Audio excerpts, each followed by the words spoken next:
এর বাংলা ভিডিও টিউটোরিয়ালে আপনাদের সবাইকে স্বাগতম। আমি মাহমুদুল হাসান। আজকে আমরা চ্যাপ্টার 4 রিকোয়ারমেন্ট ইঞ্জিনিয়ারিং এর লেকচার 3 আলোচনা করব। রিকোয়ারমেন্ট আমরা ডিসকভার করতে হবে, আমাকে রিকোয়ারমেন্ট খুঁজে বের করতে হবে সিস্টেম ইউজারের কাছ থেকে, অথবা নিজে নিজে চিন্তা করে যে আসলে আমরা কি রিকোয়ারমেন্ট আমার এই সিস্টেমটার জন্য লাগবে। তো মূলত রিকোয়ারমেন্ট স্বাভাবিক ক্ষেত্রে নেওয়া হয় স্টেক হোল্ডারের কাছ থেকে। স্টেক হোল্ডার যত রেঞ্জের রিকোয়ারমেন্ট দেবে সেগুলো নিয়ে আমাকে কাজ করতে হবে। Stakeholder mental health care patient management সিস্টেমের ক্ষেত্রে patient whose information is record in the system, যে পেশেন্টের ইনফরমেশন রেকর্ড থাকবে সে একজন স্টেক হোল্ডার হতে পারে। যে doctor responsible for accessing and treating patient accessing treating এর ক্ষেত্রে যে ডাক্তার জড়িত সে ডাক্তারের রিকোয়ারমেন্টগুলো থাকতে পারে। যে নার্স সার্ভিস প্রদান করে এবং ট্রিটমেন্টের সঙ্গে সম্পর্কযুক্ত সেও এর একটা স্টেক হোল্ডার হতে পারে। মেডিকেল যে রিসেপশনিস্ট আছে তারাও কিন্তু এর সঙ্গে সম্পর্কযুক্ত এর স্টেক হোল্ডার, কারণ কি তারা এটা ব্যবহার করবে। এবং ওই মেডিকেলের সঙ্গে বা মেন্টাল হেলথ কেয়ারের সঙ্গে জড়িত সকল প্রকার আইটি স্টাফও কিন্তু এমএসসি পিএমএস এর স্টেক হোল্ডার। তাছাড়া ইথিক্স ম্যানেজার আছে, হেলথ কেয়ার ম্যানেজার আছে এবং মেডিকেলের রেকর্ডে যত প্রকার স্টাফ আছে সবাই কিন্তু stakeholder of MSC PMS.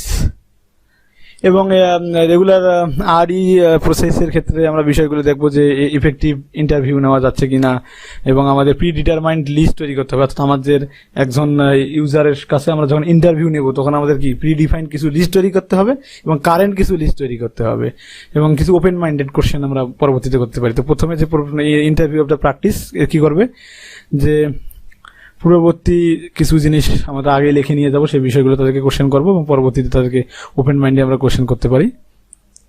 Scenario আছে, the real example of how a system can be used, কিভাবে একটা সিস্টেম ইউজ করা হয় সেটা সিনারিও একটা সম্পূর্ণ রিয়েল লাইফ সম্পর্কে থাকবে।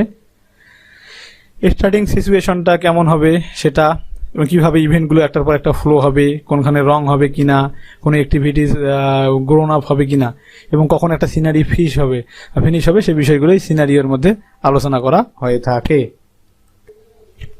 ইউজ কেস সিনারিওটা মূলত ইউএমএল ইউনিফাইড মডেলিং ল্যাঙ্গুয়েজের উপর নির্ভর করবে, এবং ইউজ কেস মূলত চ্যাপ্টার 5 আমরা ভালোভাবে আলোচনা করব। এখানে দেখা আছে এমএসসি পিএমএস এর একটা ইউজ কেস ডায়াগ্রাম আলোচনা করেছি। মেডিকেল রিসেপশনিস্ট আছে, সে রেজিস্টার পেশেন্ট এবং পেশেন্টের ইনফরমেশনগুলো সে দেখতে পারে। এবং একটা ম্যানেজার আছে, সে ম্যানেজার কি করে, ডক্টরের সঙ্গে কানেক্ট করে এই পেশেন্ট ইনফরমেশনগুলো। এর কাজ হচ্ছে জেনারেল রিপোর্ট তৈরি করা এবং একটা এই সম্পূর্ণ জিনিসটার জন্য একটা স্ট্যাটিস্টিক্স তৈরি করা, যে কতজন আছে কতজন নাই, কিভাবে হবে কিনা। নার্সের কাজ হচ্ছে একটা ডক্টরের কাছ থেকে সে অনেক কিছু নিয়ে রেকর্ডগুলো নিয়ে সেভাবে সে রুগীকে সার্ভ করবে, অথবা এই রুগী সে আবার না ডাক্তারের কাছে রিপোর্টগুলো দেখাবে রুগীর, এবং সেভাবে একটা সেট আপ তৈরি হবে। এনথোগ্রাফির বিষয়টা এখানে ফোকাস করা হয়েছে, ভালোভাবে আলোচনা করা হয়েছে, আপনারা দেখতে পারবেন। দেন রিকোয়ারমেন্ট ভ্যালিডেশন, অর্থাৎ আমরা যে রিকোয়ারমেন্টগুলো নিলাম সেগুলো সঠিকভাবে কাজ করতেছে কিনা, অর্থাৎ মেন্টাল হেলথ কেয়ারে সঠিকভাবে রোগী ট্রিটমেন্ট পাচ্ছে কিনা, আবার রিকোয়ারমেন্ট যেগুলো আছে সেগুলোর মধ্যে কোনো ইরোর আছে কিনা, এগুলো ভ্যালিডেট কিন্তু আগেই ডেভেলপমেন্টের আগেই টেস্ট করে নিতে হবে। ভ্যালিডিটি টেস্ট করতে হবে। Does the system provide the function which best support the customer needs, কাস্টমারের যেটা চাওয়া সেটা সে দিতে পারতেছে কিনা। রিকোয়ারমেন্টগুলো একে অপরের সঙ্গে সাংঘর্ষিক হয় কিনা সেই বিষয়টা আমরা দেখতে হবে, এবং আমার এই রিকোয়ারমেন্টগুলো ফুলফিল হতে হবে, অর্থাৎ কমপ্লিট রিকোয়ারমেন্ট হতে হবে। এবং কমপ্লিট রিকোয়ারমেন্টগুলো ভেরিফাই যেহেতু করতে চায়, চেক করা যায় সেরকম একটা রিকোয়ারমেন্ট হতে হবে। এবং বিভিন্ন প্রকার টেকনিক আছে, এগুলো আমরা রিভিউ করতে পারি, একবার বারবার দেখতে পারি, এবং বিভিন্ন প্রোটোটাইপ ইউজ করে ব্যবহার করে আমরা রিভিউয়ের ভ্যালিডেশনের বিভিন্ন প্রক্রিয়া চ্যাপ্টার 2 আলোচনা করেছি। এবং টেস্ট কেস জেনারেশনের মাধ্যমে আমরা কিন্তু রিকোয়ারমেন্ট ভ্যালিডেশনটাও করতে পারি। রিকোয়ারমেন্ট রিভিউ হচ্ছে, রিকোয়ারমেন্ট যখন আমরা লিখলাম তখন একসঙ্গে দুজন থেকে স্টাফ সবাই দেখলো যে রিকোয়ারমেন্টগুলো আমার সঠিক আছে কিনা। এগুলো রিকোয়ারমেন্ট চেকের বিভিন্ন বিষয়গুলো আলোচনা করা হয়েছে। রিকোয়ারমেন্ট ম্যানেজমেন্ট, রিকোয়ারমেন্টগুলো সঠিকভাবে ম্যানেজমেন্ট করা একটা গুরুত্বপূর্ণ কাজ, কারণ রিকোয়ারমেন্ট ম্যানেজমেন্ট সঠিকভাবে না হলে কোন রিকোয়ারমেন্ট কোন ফেজের মধ্যে যাবে সেটা আমরা ভালোভাবে জানতে পারবো না, এবং রিকোয়ারমেন্টগুলো আমরা প্রয়োজনে চেঞ্জ করতে পারি, এটা যে প্রকার রিকোয়ারমেন্ট সেক্ষেত্রে লাগাইতে পারি। এবং রিকোয়ারমেন্ট যদি আমাদের আপডেট করার প্রয়োজন পড়ে আপডেট করবো, চেঞ্জ করার প্রয়োজন করলে রিকোয়ারমেন্ট আমরা চেঞ্জ করতে পারি।